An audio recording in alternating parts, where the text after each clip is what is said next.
এক, আল্লাহর সঙ্গে শিরক করা। শিরক দুই প্রকার, বড় শিরক এবং ছোট শিরক। এর মধ্যে বড় শিরক করলে ঈমান ও আমল নষ্ট হয়ে যায়। পবিত্র কুরআনে বলা হয়েছে, তোমার প্রতি ও তোমার পূর্ববর্তীদের প্রতি অবশ্যই ওহী হয়েছে, তুমি আল্লাহর সঙ্গে শরিক করলে তোমার কর্ম নিষ্ফল হবে। দুই, দিনের কোনো বিধানকে অপছন্দ করা, উপহাস করা।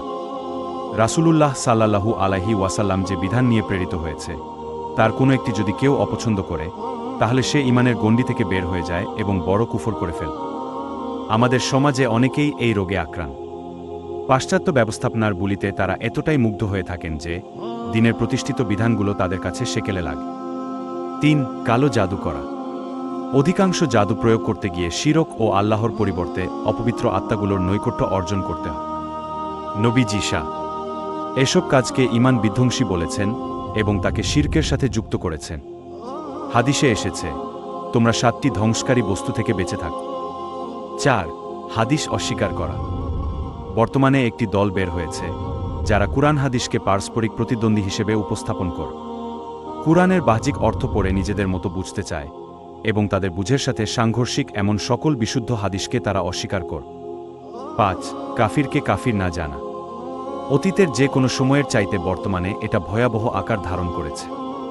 বিশেষ করে হলিউড বলিউড প্রজন্মের কাছে অমুসলিমরা তারকার নেয়। তাদেরকে কাফির জান করা তো দূরের কথা, তাদের মৃত্যুকে রেপ দুয়ার স্রোত বয়ে যায় মুসলিমদের মহল। অথচ মুসলিম ছাড়া সকল আহলে কিতাব, মুশরিক, ধর্মত্যাগী ও অন্যান্য শ্রেণী যাদেরকে আল্লাহ কাফির বলেছেন, তাদেরকে কাফির জানা আবশ্যক। কারণ বিষয়টি তাওহীদের সাথে সম্পৃক্ত। আপনি যখন লা ইলাহা ইল্লাল্লাহের সাক্ষ্য দিচ্ছেন, তখন আল্লাহ ছাড়া সকল মিথ্যা উপাস্য। 6, পরকাল অস্বীকার করা। পরকাল অস্বীকার করলে আমল নষ্ট হয়ে যায়। পরকাল বলে কিছু নেই এরূপ বলা, কিয়ামত আদৌ হবে কিনা এবং হাসরের বিষয়ে সন্দেহ পোষণ করা, এগুলো ঈমান, আমল নষ্ট করে দেয়। 7, আল্লাহ বা তার রাসূলকে গালি দেয়া। আধুনিক যুগে অজ্ঞেবাদীদের মধ্যে এই চর্চা অত্যন্ত প্রবল।